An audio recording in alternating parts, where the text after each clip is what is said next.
Hai semuanya, aku Mona Lisa dari kelas 11 MIPA, SMA Angin 1 Sindang, absen 24. Jadi kali ini aku mau mendeskripsikan atau menjelaskan tentang resensi novel yang sebelumnya udah aku baca. Dan ini dia novelnya.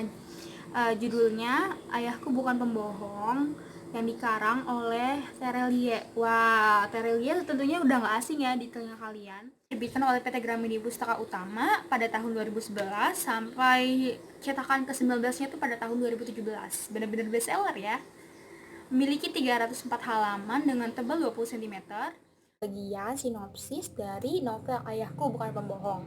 Di sini tokoh utamanya adalah Dam, yaitu seorang anak yang terobsesi dan dibesarkan dengan dongeng-dongeng fantasi pengalaman hidup ayahnya gitu. Jadi di sini ayahnya sejak Dam kecil selalu bercerita seperti itu. Cerita-ceritanya itu beragam, mulai dari dia pernah berkelana ke Lembah Bukhara, Danau Parasufi, lalu dia mengenal suku penguasa angin, dia pernah menemukan apel emas ajaib, dan yang paling membuat Dam terobsesi adalah ayahnya ini mengklaim bahwa dulu ayahnya tuh teman baik dari idola Dam, yaitu pemain bola yang terkenal. Sudah 20 tahun terakhir, Dam sudah tidak mempercayai lagi cerita-cerita dan mulai meragukan dongeng yang ayahnya ceritakan kepada dia. Karena uh, se apa ya, kalau Dam mempertanyakan kebenaran atau keaslian cerita ayahnya tuh bakal uh, tersinggung, lalu mengalihkan pembicaraan. Ayahnya hanya bilang bahwa ini bukan saatnya dia membuktikan gitu tuh, akan ada nanti pada saatnya, kamu tahu sendiri, ayahnya bilang seperti itu. Lalu saat Dan memiliki dua anak bernama Zaz dan Kon, ayahnya ini mengulang kembali cerita yang pernah ia ceritakan ke Dam, dan sekarang ayahnya ini menceritakan ke cucunya gitu, ke anak Dam, ke Zaz dan Kon. Dan Zaz dan Kon fine aja gitu ya, malah dia excited gitu. Tapi si Dam nih, karena dia merasa dibohongin atau apalah gitu, jadi dia selalu benci ketika ayahnya berdongeng tentang perjalanan hidupnya gitu loh. Sampai di klimaksnya dia pernah menegur ayahnya untuk berhenti menceritakan hal-hal bodoh tersebut menurut dia ya.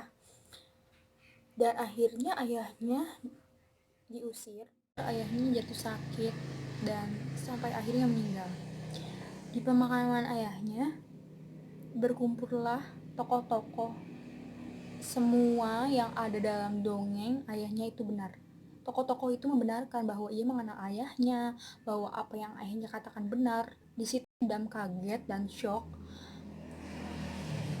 Dia merasa bersalah karena belum sempat meminta maaf kepada ayahnya. Dia sangat sedih dan terpukul gitu. Dan pada saat itulah Dam mengetahui bahwa ayahnya bukan pembohong. Jadi Terelie ini mengajarkan kita suatu rumus sederhana gitu, tentang kebahagiaan sejati yang diwariskan sepenuh hati dari seorang ayah kepada anaknya. Kelebihan dari novel Ayahku Bukan Pembohong, yakni kita udah nggak meragukan lagi ya tulisan Terelie yang sangat sederhana namun sangat kompleks gitu. Jadi kita sebagai pembaca mudah mengerti. Ceritanya juga yang imajinatif, yang jadi kita ikut terbawa gitu dalam cerita tersebut, ikut membayangkan apa yang dialami oleh tokoh. Kekurangan dari novel Ayahku Bukan Pembohong itu ada beberapa hal yang dicerita tuh masih menggantung gitu, jadi nggak tuntas gitu tuh. Jadi di sini bingungin pembaca. Jadi apa ya, cerita selanjutnya tuh bagaimana tentang hal tersebut, ada beberapa hal. Lalu yang kedua, adanya istilah-istilah yang baru, yang apa ya, kan itu kan imajinatif, jadi kayak ada istilah buatan dari Terelie tersebut. gitu. Jadi dia sendiri yang buat, sehingga menyulitkan apa sih artinya itu tuh, pembaca tuh sulit itu. Jadi nggak diterangin di situnya maksud tadi. Hal itu tuh apa? Ya dari keseluruhan sih cuma itu sih.